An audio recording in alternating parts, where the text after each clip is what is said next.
ये 2023 में जब ईयर ऑफ ट्रांसफॉर्मेशन जब मनोज पांडे ने शुरू किया था, तो हमें ये लगा कि जब हम इतना रूपांतरण कर रहे हैं, इतना बदलाव ला रहे हैं, तो कैसे हम इसमें जो हमारे बाकी साथी जिसको हम डाइम बोलते हैं, जिसमें डिप्लोमेटिक, इंफॉर्मेशन, इकोनॉमिक भी शामिल है, हमें कैसे सहयोग कर सकते हैं, हम उनके साथ कैसे सहयोग कर सकते हैं। सो 2023 में हमने शुरू किया था स्थायी शांति और सुरक्षा में सबका आपसी सहयोग कैसे हो सकता है। जब 2024 में आए तो हमने कहा कि हम इसमें भारतीय सेना देश निर्माण में कैसे क्या अपनी अहम भूमिका निभा सकती है। सो जब 2025 में आए तो हमने कई चीज़ें देखी। सबसे पहले मैं आपको ये बताना चाहूँगा कि रक्षा मंत्री जी ने ईयर ऑफ रिफॉर्म अनाउंस किया था, सुधारों का वर्ष, और तब तक हमने डिकेड ऑफ ट्रांसफॉर्मेशन या रूपांतरण का दशक अनाउंस कर दिया था। तो इसीलिए मैंने कहा इन दोनों को मिला के हम रिफॉर्म को ट्रांसफॉर्म बना देते हैं। तो इसका मतलब ये है कि दोनों का एक मेलजोल बैठ जाएगा।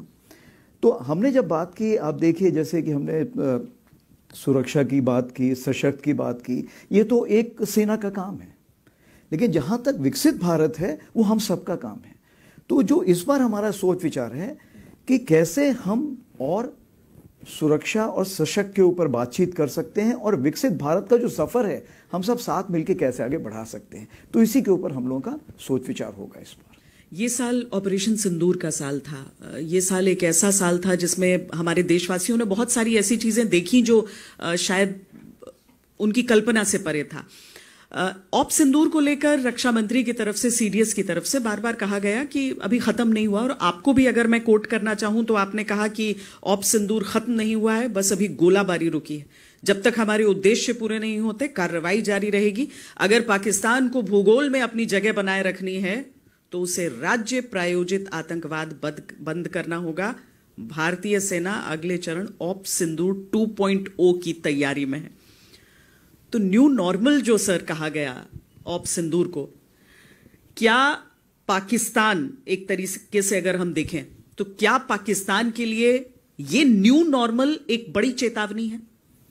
मेरे ख्याल से ये तो एक बड़ी चेतावनी बन के रहेगी, क्योंकि जब आप स्टेट स्पॉन्सर्ड टेररिज्म या राज्य प्रायोजित आतंकवाद को बढ़ावा देते हैं तो ये हमारे लिए, भारत के लिए बहुत चिंता का विषय बन जाता है। क्योंकि देखिए, हम तो एक उन्नति की बात करते हैं, हम सबको साथ में लेके चलने की बात करते हैं। तो जो भी हमारे काम में रोड़ा अटकाएगा उसके लिए हमें कुछ ना कुछ कार्रवाई करनी पड़ेगी। अब जहाँ तक न्यू नॉर्मल का सवाल है, आप देखिए हमने तो यही बोला है कि पानी और खून एक साथ नहीं बह सकता। Blood and water can't flow together, talks and terror can't be together. यानी बातचीत, संवाद और आतंकवाद एक साथ नहीं चल सकता है।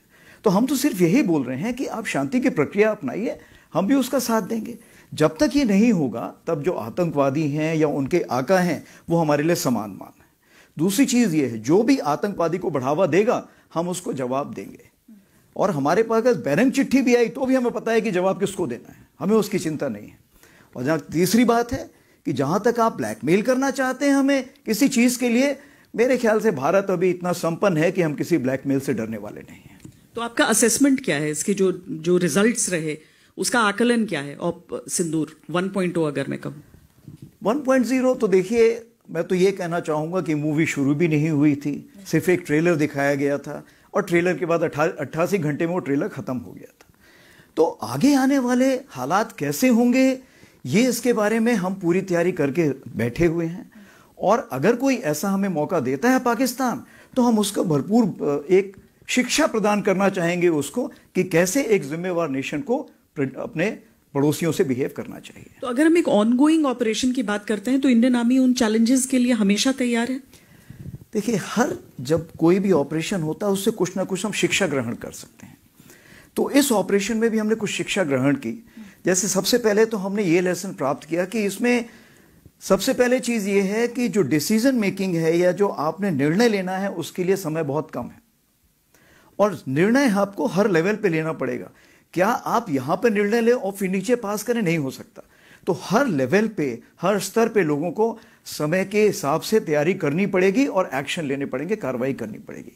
दूसरी चीज़ जो इंटीग्रेशन बोलते हैं, इंटीग्रेशन का ये मतलब है कि चाहे army, navy, air force, CAPF, cyber, space, कोई भी हो, उसका इंटीग्रेशन हम जितना जल्दी करेंगे उतना हम इस लड़ाई को बड़े साझे ढंग से लड़ सकेंगे। क्योंकि आज की लड़ाई जो है वो मल्टी डोमेन है।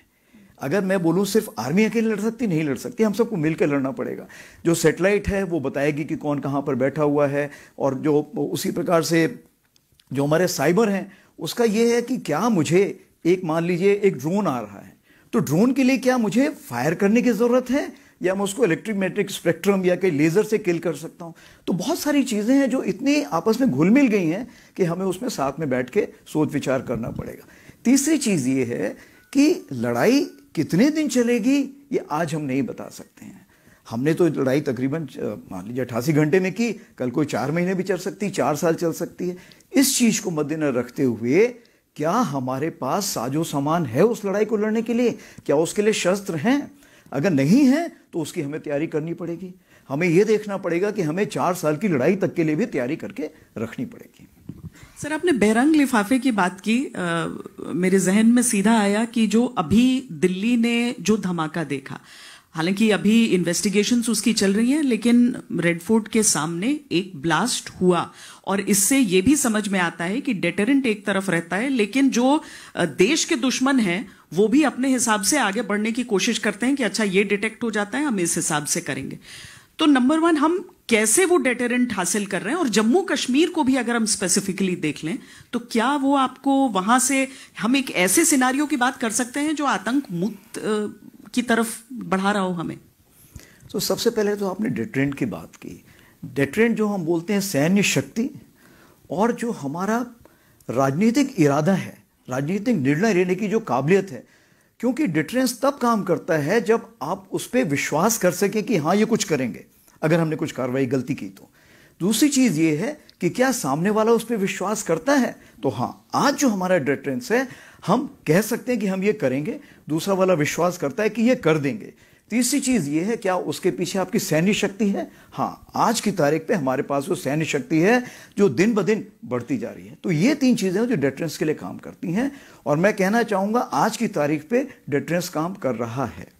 जहां तक हम जम्मू कश्मीर की बात करें तो जम्मू कश्मीर के हालात कैसे हैं?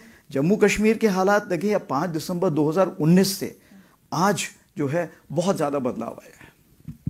जब 5/2/2019 में आप देखिए, जब हमारा संविधान का अनुच्छेद 35 वल्फा जब हम लोगों ने निरस्त किया था, उससे लेके आप कुछ पूछना चाह रहे थे पहले। मैं नहीं अच्छा, आप तो उसमें सबसे बड़ी बात ये थी कि सबसे बड़ा बदलाव ये आया कि एक मोहतरमा थी, मुझे याद है उस वक्त मेरे पास आई थी जब मैं नदर आर्मी कमांडर था, तो उन्होंने बताया था कि उसके पहले क्या होता था, जब स्कूल के प्रिंसिपल बोलते थे कि बच्चे कल स्वतंत्रता दिवस है तो देश के झंडे का चित्र बना के लेके आना, तो वो घर जाके पूछते थे मम्मी कौन से देश का चित्र बनाना है झंडे का।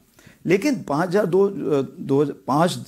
2019 से सबसे बड़ी बात यह हो गई कि हमें पता है कि भारत के झंडे का ही चित्र बना के लाना है। तो जो पॉलिटिकल क्लैरिटी हमको बोलते हैं वो एक बहुत बड़ी आ गई। उसके कारण क्या फायदा हुआ आप देखिए, तकरीबन 25 से 26 हजार करोड़ का तो इन्वेस्टमेंट ऑलरेडी जो वहां पे हो चुका है। जो कॉलेजेस हैं, IIT, IIM, NIFT, एम्स, सब कुछ खुलने, कॉलेजेस बहुत खुल गए हैं। 21% तो स्कूल्स का खुलने का इजाफा हो गया है। इस बार बताया गया है कि 24,000 तकरीबन जो स्टूडेंट हैं वो हमारे इसमें अपना NIFT में, ये अपना NEFT में पास हुए हैं। तो ये तो है, मैं जहां बात कर रहा हूं, जहां तक हमारे उन्नति की बात है, डेवलपमेंट की। जहां तक आप जायजा लें कि आतंकवाद का क्या है, आतंकवाद भी बहुत ज्यादा गिरावट आई है। यहां तक कि अभी इस बार तकरीबन में 31 मिलिटेंट मारे हैं, टेररिस्ट मारे हैं, जिसमें कि तकरीबन 61% जो पाकिस्तान टेररिस्ट हैं। रिक्रूटमेंट इस बार सिर्फ एक हुआ था और वो भी पकड़ा गया। सिर्फ एक रिक्रूटमेंट है तो वो भी पकड़ा गया था। तो कहने का ये मतलब है, देखिए पत्थरबाजी नहीं होती है, नारेबाजी नहीं होती है, बंद नहीं होते हैं, सब चीजें रुक गई हैं। अभी देखिए जो आपकी उधमपुर श्रीनगर बारामूला जो 272 किलोमीटर वाली ट्रेन है वो कितनी अच्छे से यूज हो रही, इस्तेमाल हो रही है। इस बार तो जब हमारी रोड बंद थी तो जो एप्पल भी थे, जो सेब भी वहीं से लाए गए। तो ऊपर नीचे का जो हमारा मूवमेंट है वो है। अमरनाथ यात्रा देख लीजिए, पहलगाम हुआ, लोगों को लगा पता नहीं अमरनाथ यात्रा में इस बार लोग आएंगे कि नहीं, बट पिछले 4 साल का जो हमारा औसत है वो तकरीबन 4.3 लाख था, और इस बार हमारा 4.13 लाख सैलानी आए सिर्फ अमरनाथ यात्रा के लिए। तो कहने का ये मतलब है कि सारे मापदंड आप देखें तो जम्मू कश्मीर में बदलाव आ रहा है, अच्छे के लिए आ रहा है। जो उसका एक यूथ है, जो जवान है, वो जो उसे चाहिए एक आशा और विश्वास की जो एक जागरूकता है वो बढ़ती जा रही है, और भारत के प्रति जो एक सम्मोह है वो बढ़ता जा रहा है, पाकिस्तान की तरह उसका मोह भंग होता जा रहा है। रेड फोर्ट जैसे अटेम्प्ट्स को हम एक डेस्परेट अटेम्प्ट कह सकते हैं वहाँ के यंगस्टर्स को बरगलाने के लिए भी, लेकिन यूथ मोटे तौर पर आपको लग रहा है जम्मू कश्मीर का अब भारत के साथ है, क्योंकि आर्मी ने बहुत एफर्ट्स किए हैं पहले से आवाम को जोड़ने के लिए, जो गुडविल स्कूल से जो शुरुआत होती है। जी जी। आप अभी आश्वस्त और सैटिस्फाइड है, संतुष्ट हैं जितना रिश्तों को लेकर प्रोग्रेस हुआ है वहां पर? सबसे बड़ी बात तो यह है कि आज का आम नागरिक जम्मू कश्मीर का भारत के हर कोने कोने में जाना चाहता है, वहाँ पे व्यवसाय करना चाहता है, और वहाँ के लोग, बाहर के लोग अभी जम्मू कश्मीर में आना चाहते हैं। उससे बड़ी बात यह है कि जम्मू कश्मीर के लोग जो वहाँ के हालात देख के परेशान होकर बाहर निकल गए थे, वो भी कश्मीर में वापस आना चाहते हैं और अपना उत्तरदायित्व संभालना चाहते हैं कि वो जम्मू कश्मीर के लोगों के लिए क्या करना चाहते हैं। मेरे लिए सबसे बड़ी बात यह है। और जहाँ तक आर्मी गुडविल स्कूल की आपने बात की है, उसमें तो मैं बताऊंगा कि जो हमारे कमांडर्स हैं वो काफ़ी बेचारे प्रेशर में रहते हैं, क्योंकि हर बच्चा उस स्कूल में ज्वाइन करना चाहता है। तकरीबन 17,000 हमारे बच्चे हैं, 1,000 तो हमारे शिक्षक वहाँ पर हैं, और वो स्कूल जो है मेरे ख्याल से बहुत ही अच्छा काम कर रहे हैं। उसमें हमने इंजीनियर्स, करीब 25 डॉक्टर्स और 6 तो मतलब फौजी हमने कमीशन ऑफिसर्स दिए हैं। तो हर जगह वो लोग फैले हुए हैं और वो एक उत्साह की और आशा की उमंग लेके आ रहा है। सर, एक दूसरी सीमा की तरफ मैं ले जाना चाहूंगी आपको। भारत और चीन के बीच जो लाइन ऑफ एक्चुअल कंट्रोल है, कोविड के बाद से लंबा समय हो गया। हम सब सियाचिन पे की बात करते हैं, लेकिन ये कोई छोटा सियाचिन नहीं है, ये भी बहुत ही कठिन एक जगह है जहां पर लगातार 5वां या 6ठा विंटर अब होने जा रहा है जहां पर हमारी सेना तैनात है। क्या जो भारत और चीन के बीच एक हम कूटनीतिक स्तर पर रिश्ते बेहतर होते देख रहे हैं, और क्या हम जो जैसे अभी भी प्रधानमंत्री नरेंद्र मोदी और चीनी राष्ट्रपति जिनपिंग के बीच एक मुलाकात हुई, उन सारी चीजों के मद्देनजर क्या वाकई जो एक्चुअल सिचुएशन है ग्राउंड पे वो चेंज कर रही है? इसके बारे में मैं ये कहना चाहूंगा कि पिछले 1 साल से बहुत ज्यादा बदलाव आया है। मतलब अक्टूबर 2024 से लेके आज की तारीख तक हमारे रिश्तों में काफी सुधार आया है। सुधार इसलिए आया है क्योंकि जो हमारे पॉलिटिकल लीडर्स हैं उनके बीच काफी बातचीत हुई, और दोनों का ये संशय रहा कि हम किसी तरह वहां पे जितनी नॉर्मेल्सी ले आएंगे उससे हम दोनों देशों का फायदा है। आप देखिए 21 अक्टूबर पिछले साल जब हमारे ईस्टर्न लद्दाख में जो समझौता हुआ था LAC के ऊपर, उससे कितना फायदा हुआ। कजान में इसलिए 24 तारीख को जो उनकी मुलाकात हुई हमारे प्राइम मिनिस्टर की और प्रेसिडेंट शी जिनपिंग की, वो पिछले साल अक्टूबर में हुई। और देखिए इस बार जो हमारी सितंबर में हुई, जब ये यहाँ गए थे अपनी SCO मीटिंग के लिए गए थे, तो इसमें भी बातचीत यही हुई कि सबसे पहले हमें डायलॉग करना चाहिए, हमें बातचीत करनी चाहिए, और हमें कॉन्फ्लिक्ट रेजोल्यूशन ढूंढना है, यानी कोई हल ढूंढना है कि ये जो संघर्ष हमारा हुआ है इसका क्या हल मिल सकता है। तो जब वहाँ से पॉलिटिकल डायरेक्शन क्लियर होते हैं तो हर जगह फायदा होता है। आप देखिए हमारे विदेश मंत्री तो मिलते ही रहते हैं, हमारे जो SR मीटिंग जिसको बोलते हैं, जो NSA साहब हमारे उनके विदेश मंत्री के साथ करते हैं, मांगी के साथ, उन्होंने पहले 18 दिसंबर को की, उसके बाद अभी उन्होंने 18-19 अगस्त को किया, तो उसमें कोई चीज़ें मसले सुलझ के आए। उसी प्रकार से हमारा देखिए रक्षा मंत्री जी वो जून में गए, जब जून में गए तो उन्होंने बल्कि वहाँ के जो डिफेंस मिनिस्टर थे, रक्षा मंत्री, उनसे बोला देखिए जी अभी वक्त आ गया है कि हमें डिसाइड करना है कि बर्फ पिघलनी चाहिए ना पिघलनी चाहिए, एक डिसीजन लेना चाहिए। और उसके बाद जब अभी वो बैठे हुए थे ADMM+ में 1 नवंबर को, जब वो मलेशिया में थे, तो दोनों साथ में बैठे हुए थे और दोनों ने यही एक हल निकाला कि मेरे ख्याल से जितनी ज्यादा बॉर्डर पे बातचीत होगी उतना में हल मिलेगा। लेकिन मुझे याद है मैं विदेश मंत्री से एक इंटरव्यू कर रही थी और उन्होंने मैंने कॉम्प्लीमेंट किया कि भारत की डिप्लोमेसी किस तरीके से बदली है। उन्होंने कहा कि अगर सरहद पर बैठी हमारी सेना उतनी मजबूत नहीं होती तो हमारी डिप्लोमेसी ऐसी नहीं हो सकती थी, मुझे वो प्लेटफॉर्म नहीं मिलता बात करने के लिए। और इसीलिए मैं उस डिफेंस डिप्लोमेसी की आपसे बात पूछना चाहती हूँ कि जो एक हार्ड पावर डिप्लोमेसी है वो कितनी प्रभावशाली होती है? देखिए सबसे पहले चूंकि आपने श्री जयशंकर जी की बात की, विदेश मंत्री जी की, वो पिछले अक्टूबर में हमारे पास आए थे और उन्होंने सारे आर्मी कमांडर्स को एड्रेस किया था। जब उन्होंने संबोधन किया था तो उन्होंने हमें ये बताया था कि डिफेंस डिप्लोमेसी एक ऐसी चीज़ है जिसमें मेरे ख्याल से भारतीय सेना को बहुत कुछ करना है, अभी बहुत कुछ सीखना है, बहुत कुछ करना है, क्योंकि ये मेरे ख्याल से डिप्लोमेसी का बहुत अहम भूमिका निभाती है। तो हम बात करें तो hard power and soft power, diplomacy soft power हुई, फौज हार्ड पावर हुई, अगर दोनों को आप मिलाते तो स्मार्ट पावर बन जाता है। तो इसका मतलब ये है कि डिफेंस डिप्लोमेसी को हम स्मार्ट पावर बोलते हैं। और जैसे डेटरेंस वैल्यू तो आपको पता ही है, लेकिन हम एक डिप्लोमेसी के ढंग से देखें तो बहुत हमारे दायरे बढ़ते हैं। कैसे दायरे बढ़ते हैं? कहने का ये मतलब है कि हम सबसे पहले जब दो देशों के बीच में अगर डिप्लोमेटिक रिलेशंस हैं, उसमें मिलिट्री अगर आ जाती है, तो हमारे रक्षा मंत्री जी कहते हैं संगीत और सेना ये दो ऐसे हैं जो सारे विश्व में एक दूसरे की भाषा समझते हैं। संगीत के लिए आपको भाषा समझने की जरूरत नहीं, मिलिट्री को आपस में बातचीत करने की भाषा की जरूरत नहीं है। तो ये एक ऐसी चीज है कि जब हम किसी भी देश में जाते हैं, जैसे मिलिट्री उससे मिलते हैं, हम दोनों एक दूसरे से वार्तालाप कर सकते हैं, एक दूसरे को समझ सकते हैं। तो आपसी जो विश्वास होता है वो एक बढ़ने लगता है। जब आपसी विश्वास बढ़ने लगता है तो आप देखेंगे कि दोनों में क्लोज कॉपरेशन शुरू हो जाता है, चाहे वो एक्सपोर्ट इंपोर्ट का हो, या ट्रेडिंग के ऊपर हो, या टेक्निकल एक्सचेंज का हो, सब्जेक्ट मैटर एक्सपर्ट का हो, और किसी भी तरह की बातचीत हो, ट्रेनिंग का हो, या हम एक्सरसाइजेज जो करते हैं, और ज़रूरत पड़ने पे इवन यूनाइटेड नेशंस में जो हमने साथ में काम करना है उसके लिए भी हम काफ़ी आगे बढ़ सकते हैं। तो उसको हम अगर चाइना के संदर्भ में रखते हुए देखें और वहां पर बदले हुए और बदलते हुए हालात देखें, आगे का रास्ता क्या देख रहे हैं अब यहां से? कैसे कंप्लीट नॉर्मलसी हो सकती है और क्या उसकी दिशा में हम बढ़ चुके हैं? अगर आप देखें पिछले एक साल में तकरीबन जो ग्राउंड लेवल पे इंटरेक्शन है, हमने 1100 इंटरेक्शन किए हैं, यानी हर दिन 3 इंटरेक्शंस तकरीबन हुए हैं। तो इसका मतलब ये है जो हमारी बातचीत है ग्राउंड लेवल पे, अभी पहले क्या होता था कि सिर्फ कोर कमांडर लेवल पे होती थी, अभी हमने उसको battalion commander, company commander level तक ले आए, ग्राउंड कमांडर तक ले आए हैं। तो उसका क्या फ़ायदा है कि जो बहुत सारी चीज़ें हैं जिसको अगर हम ऊपर लेवल पे जाएंगे तो फाइलों में फंसती जाएंगी, लेकिन नीचे लेवल पे हम चाहेंगे तो वो हमेशा सुलझ जाएगी। तो हमारी कोशिश यही है कि हम बात का बतरंग न बनने दें, जितनी चीज़ें ग्राउंड लेवल पे सुलझा सकें। लेकिन जो मेजर डिसीजंस हैं वो अभी भी जो हमारे हाई लेवल पे ही लिए जाएंगे। तो सबसे बड़ी चीज़ ये हो रही है कि जो हम लोगों का जो सोल्यूशंस है वो हम ग्राउंड पे ढूंढ रहे हैं। उससे क्या हुआ है कि दोनों साइड पे एक लचीलापन आ रहा है बातचीत करने में। दोनों साइड को चूंकि ऊपर की तरफ से भी डायरेक्शंस है कि भाई बातचीत में जितना सॉल्व कर सकते हो, जितना आप सोल्यूशन ढूंढ सकते हो, उतना ढूंढने की कोशिश करो। तो उदाहरण के तौर पे मान लीजिए उन्होंने कुछ कंस्ट्रक्शन करना है, कोई भी ऐसी कार्रवाई करनी, तो हमको पहले बताते हैं। पहले क्या होता था, वो नहीं बताते थे, हम दोनों में किसी प्रकार की बातचीत हो जाती थी, गर्मा गर्मी हो जाती। आजकल वो नहीं होता है। कुछ बनाया भी, हमने उनको बोला कि कृपया इसको हटाइए, ये उचित नहीं है, वो उसी टाइम हटा लेते हैं। तो ये कहना चाहिए जो ग्राउंड का कॉपरेशन है वो बहुत अच्छा है।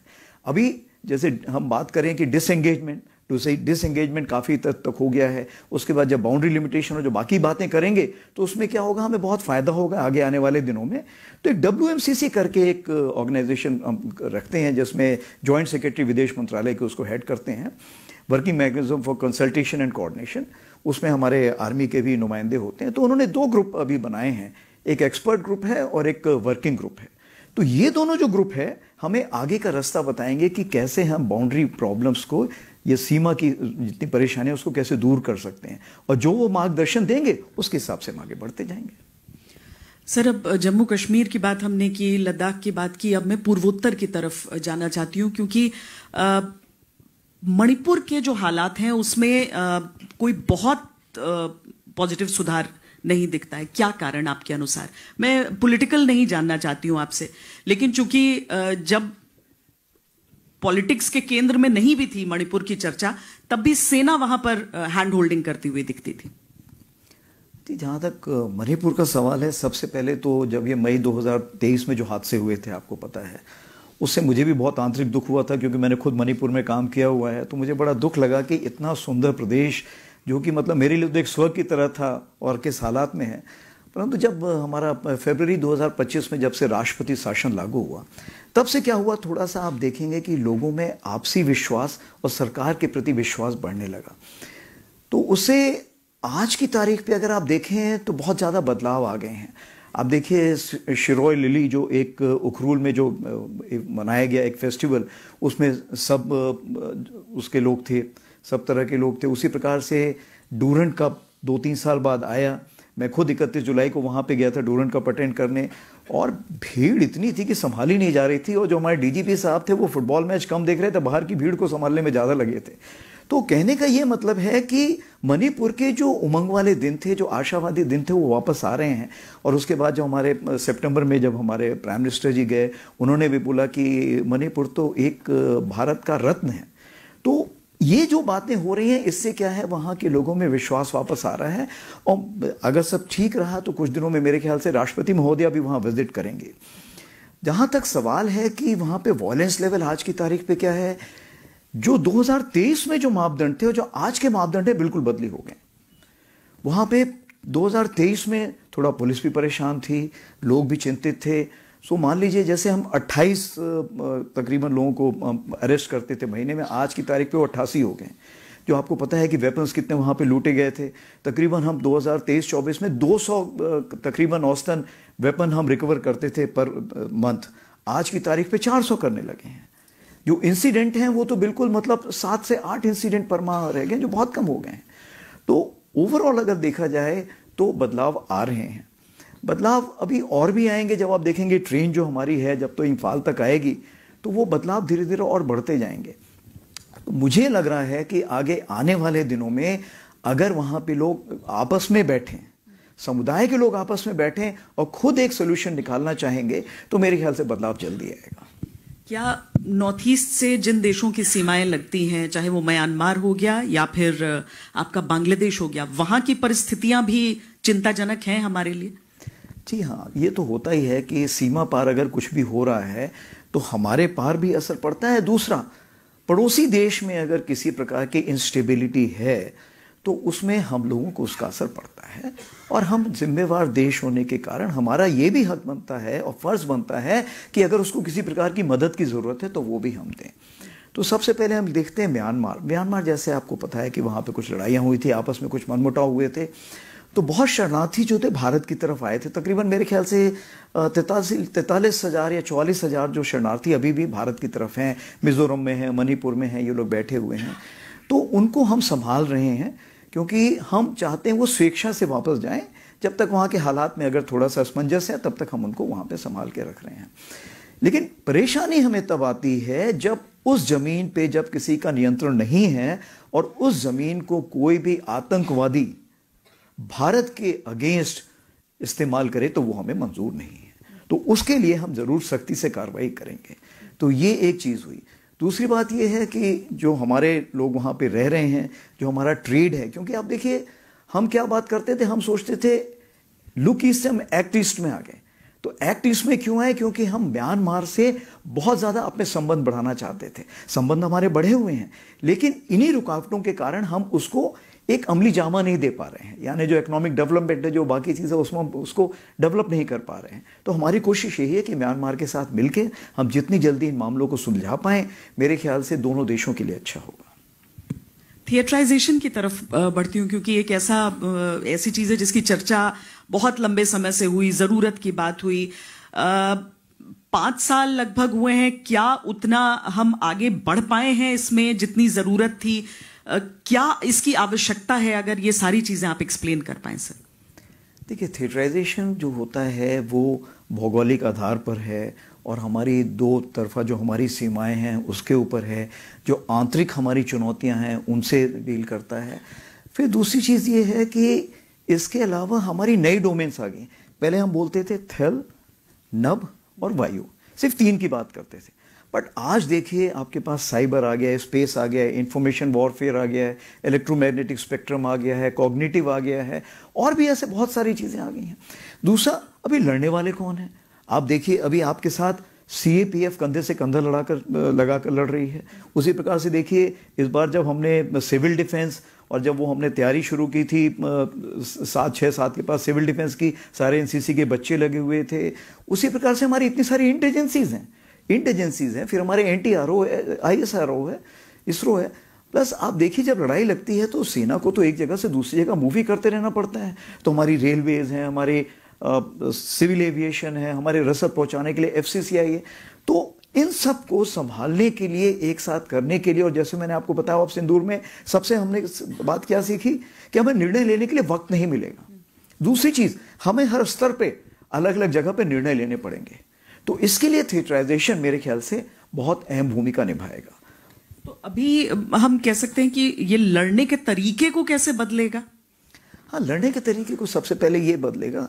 पहले क्या होता था कि हमारे पास काफ़ी दिन होते थे, तो चलिए जी आज लड़ाई हुई, लड़ाई के बाद शाम को रिपोर्ट आई, उसके बाद रात को बैठे, फिर सवेरे देखा अगले दिन कैसे लड़ाई लड़नी है। कोई तीसरे दिन लड़ाई लड़ेगा, कोई चौथे दिन लड़ाएगा। अभी वो वक्त नहीं है।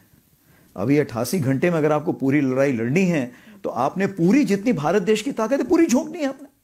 अगर आप बोले नहीं जी सिर्फ अभी सिर्फ एयरफोर्स करेगी फिर देखेंगे हम, उसके बाद श्री गणेश होगा, अभी सिर्फ नेवी करेगी फिर देखा जाएगा, ऐसे नहीं होगा। अगर हमने किसी देश को हराना है और उसको सिखाना है कि भारत देश की कितनी ताकत है, तो हमें सारी ताकत एक साथ झोंकनी पड़ेगी। और उस समय हमें बैठ के विचार विमर्श करने का वक्त नहीं मिलेगा। उस समय हमें जो थिएटराइजेशन के जो थिएटर के कमांडर होंगे उनको पूरी हमें डेलीगेशन करना पड़ेगा। आपके सुपुर्द पूरी जिम्मेवारी की जाती है, सारे रिसोर्सेज आपके सुपुर्द किए जाते हैं, अभी आप कार्रवाई शुरू कीजिए। तो जिस फ्यूचर वॉर की हम बात करते थे, मतलब द फ्यूचर इज हियर, और हम तैयार हैं उसके लिए। देखिए, भारतीय सेना फ्यूचर को बड़े अलग ढंग से देखती है, क्योंकि भारतीय सेना जमीन से टिकी रहती है। उड़ो कितने भी, बट जमीन से अपना कनेक्शन मत छोड़ो। तो भारतीय सेना कुछ ऐसे ही है। देखिए, हम 5 जनरेशन्स की अपनी लड़ाई लड़ते हैं। 5 जनरेशन ये है जो ट्रेंच वॉरफेयर है, क्योंकि अब हमारी सीमाएं हैं तो हमने मोर्चे संभाल रखे हैं, आज भी फ्यूचर में भी संभाल के रखेंगे, उसमें कोई बदली नहीं है। उसी प्रकार से जो हमारे तोप खाने हैं या जो हमारे बख्तरबंद गाड़ियां, टैंक है, आर्टिगन्स हैं, वो 2nd 3rd जनरेशन वॉरफेयर वो भी होगा। फिर हाइब्रिड वॉरफेयर है। हाइब्रिड वॉरफेयर से मतलब कहने का कि जो कन्वेंशन लड़ाई और नॉन कन्वेंशन, नॉन ट्रेडिशन, वो भी लड़ाई हम लड़ रहे हैं। अभी ये नई चीजें आ गई आपके पास, आर्टिफिशियल इंटेलिजेंस आ गई, क्वांटम आ गई, सारी चीजें। तो मेरे पास जो इतना दायरा है, मुझे जितने भी आते जा रहे हैं उतने मैं शामिल करते जा रहा हूं। ये इंडियन सिविलाइजेशन की जगह, आते जाओ, सब एसिमिलेट होते जाओ, सबको मिलाता जाऊंगा। तो भारतीय सेना का काम है सबको मिलाता जाए। तो मुझे मोर्चे की लड़ाई लड़नी है, आर्टिफिशियल इंटेलिजेंस, ड्रोन की लड़ाई सबकी एक साथ लड़नी है। तो मैं इन सब की लड़ाई के लिए आज की तारीख पे तैयार हूं, और इस सब सारी जनरेशन्स में टेक्निक को मैं इन्वॉल्व करते जा रहा हूं। पर अगर ठोस कदम मैं पूछूं कि क्या कर रहे हैं इसकी तरफ भारतीय सेना, क्या कदम उठा रही है फ्यूचर वॉर के लिए तैयार होने के लिए? तो जैसे मैंने आपको पहले बताया था कि हमारे जो पिछले चीफ साहब थे मनोज पांडे साहब, उन्होंने ईयर ऑफ ट्रांसफॉर्मेशन किया था। नो, ईयर ऑफ ट्रांसफॉर्मेशन, रूपांतरण का साल, एक साल में तो रूपांतरण नहीं आ सकता। बदलाव लाने के लिए इसलिए कि सोशल चेंज बहुत वक्त लगता है। तो मैंने इसीलिए से दशक का निर्देश दिया कि इसको दशक का बनाया जाए। तो इसमें कुछ 5 पहलू हमने, 5 स्तंभ स्थापित किए, जिसमें सबसे पहले है रीस्ट्रक्चरिंग। रीस्ट्रक्चरिंग का ये मतलब है कि कैसे हम ऑर्गेनाइजेशंस को बदली कर सकते हैं। तो अभी हमने क्या किया, फ्यूचर वॉर को मद्देनजर रखते हुए हमने काफ़ी रीस्ट्रक्चरिंग लाई। जैसे इलेक्ट्रॉनिक वॉरफेयर के हमने कुछ बदलाव लाए हैं। आप देखिए कि हमने जैसे पहले मैंने आपको बताया कि हमें लेसन क्या मिला कि हमें इंटीग्रेटेड लड़ाई लड़नी है, यानी हमें छोटी टुकड़ियां रखनी पड़ेंगी बट वो आपस में इंटीग्रेटेड हो। तो हमने रुद्रा ब्रिगेड की। फिर हमें पता लगा कि हमें कुछ छोटी एजाइल यूनिटें चाहिए जो मॉडर्न भी हो और छोटी हो तो ज़्यादा मूवमेंट भी कर सके, तो हमने भैरव खड़ी की। फिर ड्रोन वॉरफेयर शुरू हुआ तो उसके लिए हमने शक्तिमान और दिव्यास्त्रा खड़ी की, और इन्फेंट्री बटालियन के अश्नी प्लेटून खड़ी की। तो कहने का ये मतलब है कि हमने रीस्ट्रक्चरिंग जो है बहुत तेज स्पीड से अभी हम करने की कोशिश कर रहे हैं। और जहाँ तक हमारा मॉडर्नाइजेशन का प्लान है, मॉडर्नाइजेशन में तो मैं ये कहना चाहूँगा कि जैसे हमारे अभी हमें पता है कि हमारे ऑपरेशनल वॉइड्स क्या हैं, लेकिन ऑपरेशनल वॉइड्स आप लंबे समय के ऑर्डर्स नहीं दे सकते। क्यों? क्योंकि टेक्नोलॉजी बदलती रहती है। तो हमें इमरजेंसी प्रोक्योरमेंट की काफ़ी फ्रीडम मिली। जो इमरजेंसी प्रोक्योरमेंट की फ्रीडम मिली तो हमने उसमें क्या किया कि जो बेस्ट टेक्नोलॉजी थी हम उसको लाए, क्योंकि जब बेस्ट टेक्नोलॉजी हमारे पास आती है तो जो हमारे जवान होते हैं, जो हमारे ऑफिसर्स होते हैं, वो इस टेक्नोलॉजी को समझते हैं। जब समझते हैं तो उसका इस्तेमाल कैसे करना है और इन चीज़ों की कितनी अहमियत है, कितनी ज़रूरत है, उसको बढ़ावा दे सकते हैं। और इसी चीज़ को मद्देनजर रखते हुए EP 2025 भी हमको दिया गया है, और हम उसमें काफ़ी ये टेक्नोलॉजी वगैरह ला रहे हैं जिसको कि हम इसको बढ़ा पाएँ। और जहाँ तक ह्यूमन रिसोर्स का सवाल है, ह्यूमन रिसोर्स को टेक्नोलॉजी और ह्यूमन रिसोर्स को हमें मिलाना पड़ेगा। उसको हम बहुत हद तक, काफ़ी हद तक हम उसमें बढ़ावा कर चुके हैं। इसीलिए 2024 और 25 को हमने ईयर ऑफ टेक्नोलॉजी एब्जॉर्प्शन बताया था, और इसको हम आगे कैसे बढ़ा रहे हैं अभी, ईयर ऑफ नेटवर्किंग और डेटा सेंट्रिसिटी 26 और 27। तो ये देखेंगे, ये प्रक्रिया है। लेकिन 2028-29 को अगर हम देखेंगे तो आउटपुट की तरफ जाएगा, आउटकम की तरफ जाएगा कि इन सब चीजों में एआई हम अभी भी इस्तेमाल कर रहे हैं, लेकिन उस समय एआई को हमें बिल्कुल फाइनल स्टेज पे ले जाना पड़ेगा और हर जगह एआई एआई दिखना चाहिए। ये मेरा सोच विचार है 2028 तक। तो बजट जो होता है, जो रक्षा बजट है, उसका प्रभावी इस्तेमाल नंबर 1, और दूसरा प्राथमिकताएं कैसे, क्योंकि जितनी हमारी जरूरतें, जितने हमारे दुश्मन हैं, उसके हिसाब का हमेशा ऐसा लगता है जब हम आम लोग ही सोचते हैं कि यार बजट थोड़ा कम लग रहा है उसमें, लेकिन आपको उसका तय करना है, आपकी प्राथमिकताएं और उसके प्रभावी इस्तेमाल की क्या तरीका होता है। देखिए, जब मैंने चीफ टेक ओवर किया था तो मैंने जितने भी ओहदेदार हैं भारत के सारे लीडर्स, सबसे मैंने बात की थी। उन्होंने बोला बजट की चिंता मत कीजिए, आप बजट की चिंता मत कीजिए, और बस मैं तो यही लेके बैठूं। और आप देखिए 2024-25 में हमें करीब मेरे ख्याल से 22,000 या कुछ बजट दिया गया था कैपिटल प्रोक्योरमेंट के लिए। हमने 28-29,000 किया, पैसे मिले, कोई परेशानी नहीं आई। अब रेवेन्यू बजट में हमें फाइनेंस मिनिस्टर जी ने 10,000 की जगह 20,000 करोड़ दिया, कोई प्रॉब्लम नहीं है। तो कहने का ये मतलब है कि देखिए, बजट आप इस्तेमाल कर सकते हैं, बट क्या सही चीज के लिए कर रहे हैं, सही मायने के लिए कर रहे हैं? क्या जो हमारा सरकार का एक मुद्दा है आत्मनिर्भरता, क्या उसके लिए कर रहे हैं? तो इन चीजों को मद्देनजर रखते हुए क्या चाहिए, आपके पास सबसे बड़ी चीज ये होनी चाहिए, फौज के पास काबिलियत होनी चाहिए उसको एब्जॉर्ब करने के लिए। आप मार्केट को, बुद्धिजीवी को, उद्योग जगत को बता सकें कि मुझे क्या जरूरत है, वो जरूरत है क्या वो बना सकता है, या वो इंपोर्ट करके लाके उसमें सिर्फ एक नाम लिख के बदली करके दे आपको दे रहा है। तो उसके लिए भी वक्त चाहिए। तो जैसे जैसे आपको आपकी जरूरतें लोग समझते जाएंगे, जैसे जैसे हमारा मार्केट उसको बनाने की काबिलियत हासिल करता जाएगा, मैं यकीन मानता हूं कि बजट जो है वैसे वैसे बढ़ता जाएगा। अब अंतर्राष्ट्रीय रूप से मैं यूनाइटेड नेशंस के बारे में, और यूनाइटेड नेशंस की, क्योंकि हमारी पीस कीपिंग फोर्सेस जो रहती हैं उसमें इंडिया का कंट्रीब्यूशन बहुत बड़ा रहता है, पर जब पूरी दुनिया में यूएन की ही प्रासंगिकता को लेकर सवाल उठने लगे हैं, उसमें पीस कीपिंग में की भूमिका और भारत की भूमिका उस पीस कीपिंग में कैसे देख रहे हैं आप? देखिए, इसमें दो बातें हैं। आपने बोली यूएन की प्राथमिकता, बात यूएन की प्राथमिकता की नहीं है, बात यूएन के स्ट्रक्चर की है, कंपोजिशन की है। यूएन की प्राथमिकता तब सच्ची मानी जाएगी जब वो सही मायने पे यूनाइटेड नेशंस के जो वहां पे हमारे देश हैं उन सबको रिप्रेजेंट कर रहा हो। अगर भारत परमानेंट सिक्योरिटी काउंसिल में नहीं है तो मेरे ख्याल से यूनाइटेड नेशंस की प्राथमिकता पे लोग तो सवाल उठाएंगे ही। अब जब हम बात करें कि हमारा क्या है, हम यूनाइटेड नेशंस को पूरे ढंग से सपोर्ट करते हैं, स्पेशली जो भारतीय सेना है यूएन पीस कीपिंग ऑपरेशन से डील करती है, हम तो उसको पूरा सपोर्ट करते हैं। और कुछ पैसों की कमी होने के कारण, कुछ बजटिंग की कमी होने के कारण भी हम किसी प्रकार से अपने किसी उसमें सपोर्ट में कटौती नहीं कर रहे हैं। आप देखिए, अभी हमने यूनाइटेड नेशंस के जो ट्रुप कंट्रीब्यूटिंग कंट्रीज के चीफ से पहली बार हुआ है, और इसके लिए मैं जॉन पियर लेक्वा जो हमारे अंडर सेक्रेटरी जनरल हैं पीस कीपिंग के, या हमारे एम्बेसडर हरीश साहब हैं जो परमानेंट मिशन में वहाँ भारत में के बैठे हुए हैं यूनाइटेड नेशन में, इन दोनों का ये सोच विचार था कि क्यों ना ये किया जाए, और हमने उसमें पहल दिखाई।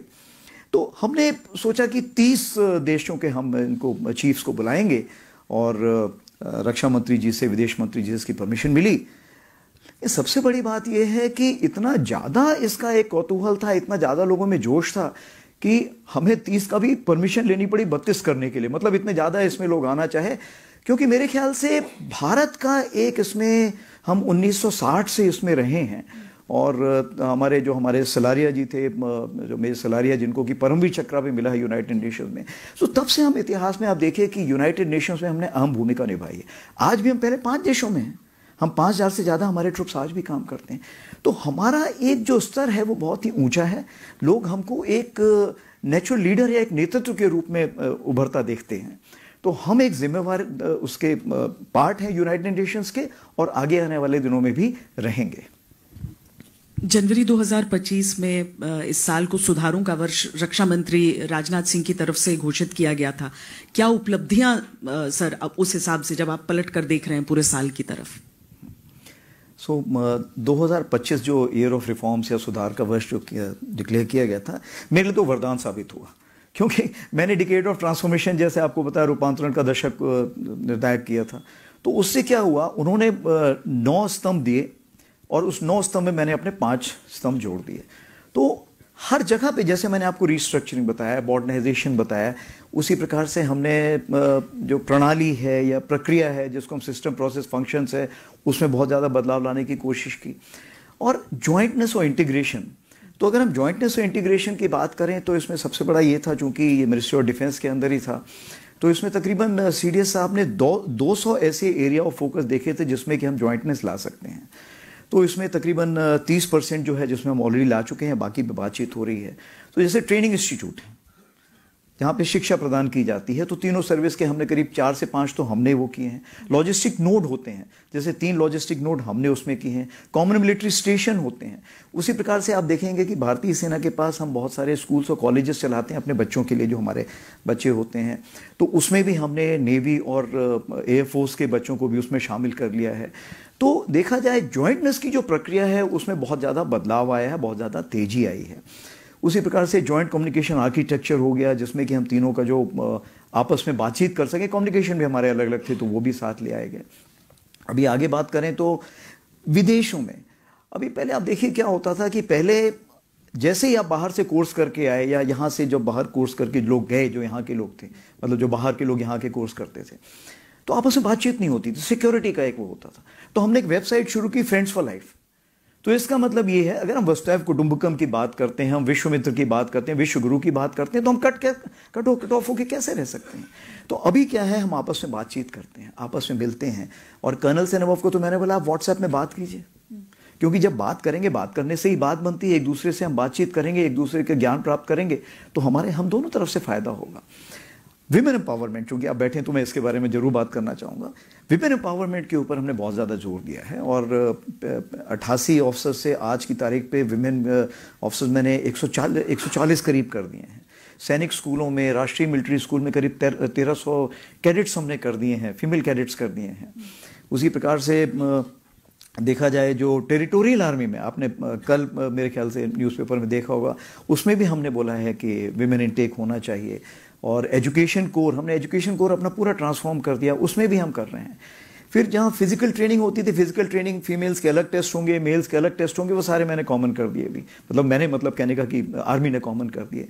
और अभी हम कॉम्प्रिहेंसिव फिजिकल टेस्ट 26 CPT 26 हमने उसका नामांकन किया है। तो अभी हम वो भी टेस्ट वापस ले आए। हाँ, चूंकि मेडिकल अथॉरिटी बोलती हैं और अभी जो हमारी फीमेल मेंबर्स थी वो भी बोलती हैं कि अभी आप फिजिकल स्टैंडर्ड में थोड़ा डिफरेंस रखिए, तो अभी मेरे को मजबूरन रखने पड़ रहे हैं, क्योंकि मैं तो जो लीडर हैं, फीमेल लीडर, मैं तो काली माता का रूप देखता हूँ हमेशा कि ऐसा लीडर होना चाहिए।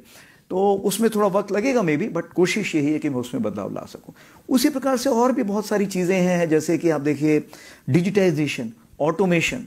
और आप बात करें रक्षा मंत्रालय की, जो डिफेंस प्रोक्योरमेंट मैनुअल है नया निकाला गया है। डिफेंस एक्विजिशन प्रोसीजर्स जो हैं वो बिल्कुल बनने की कगार पर है, मेरे ख्याल से 31 दिसंबर तक बन जाएगा। तो जो हमारा नेक्स्ट फाइनेंशियल ईयर होगा उसमें वो लागू हो जाएगा।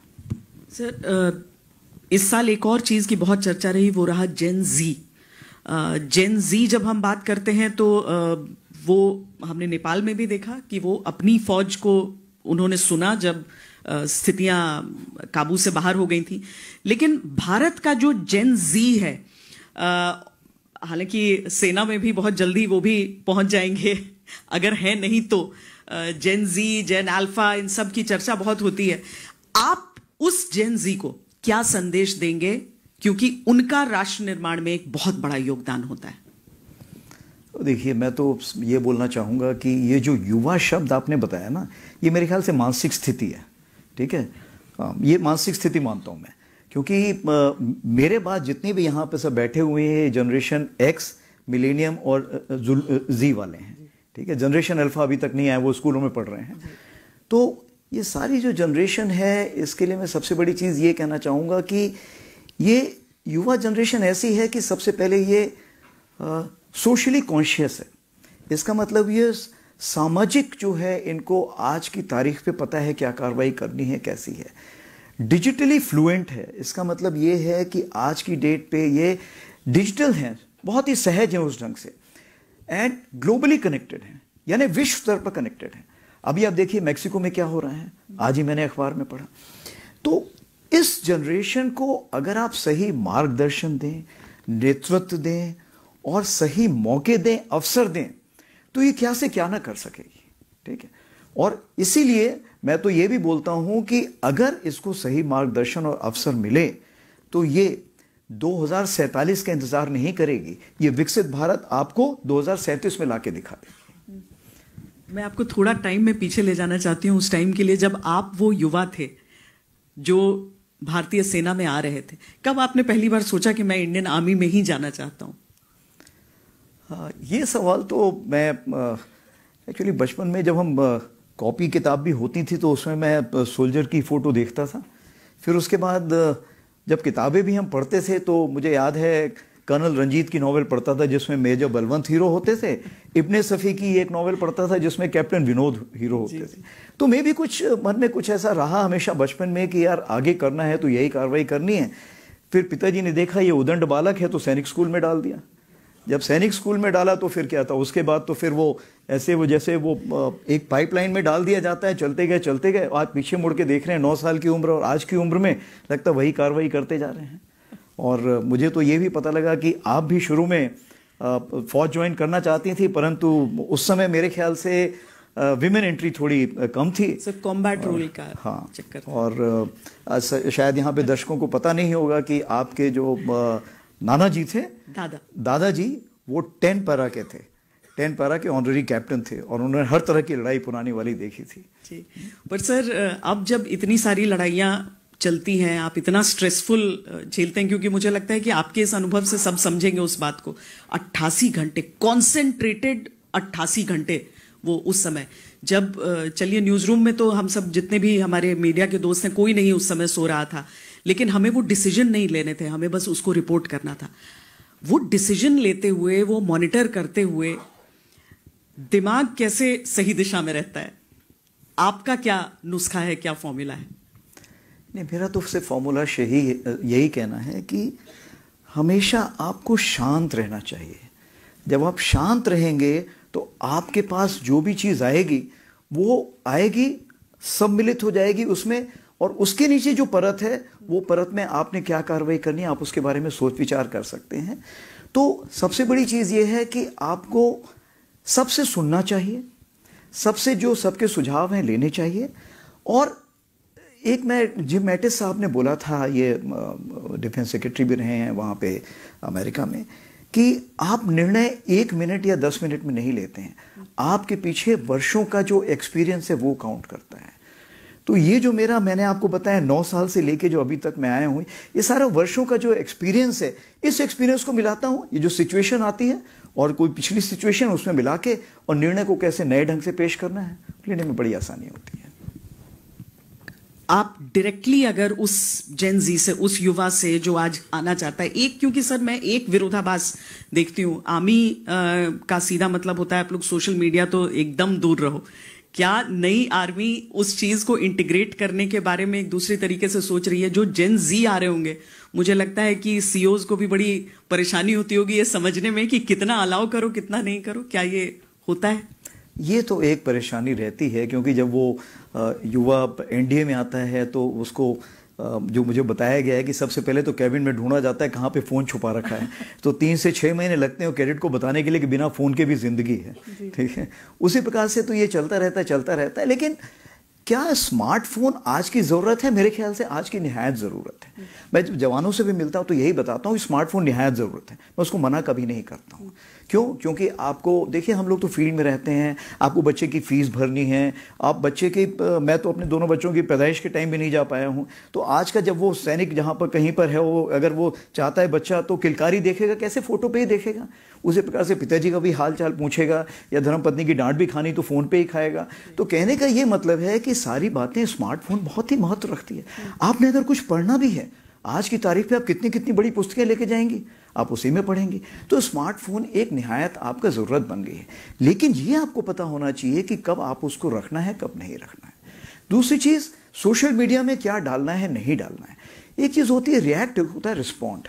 रिएक्ट का ये मतलब है कि आप तुरंत ही उसका त्वरित उत्तर देना चाहते हैं। रिस्पॉन्ड ये मतलब है उसको सोचिए, गंभीरता से विश्लेषण कीजिए और उसके बाद उसका जवाब दीजिए। तो चूंकि हम नहीं चाहते हैं कि इसमें हमारे फौजी भाई पढ़ें, तो हमने इसको बोला है कि हम सिर्फ आपको ट्विटर इस्तेमाल करने देंगे देखने के लिए, आप उसमें जवाब अभी मत दीजिए, जब आप रिटायर हो जाएंगे उसके बाद जवाब दीजिए।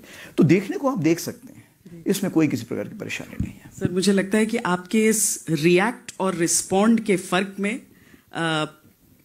एडवर्सरी के लिए एक बहुत बड़ा मैसेज है। हम रिएक्ट नहीं करते, रिस्पॉन्ड करते हैं, लेकिन अब जो है वो अब उस बेरंग लिफाफे का मैसेज बहुत दूर तक जाएगा। बहुत बहुत धन्यवाद सर।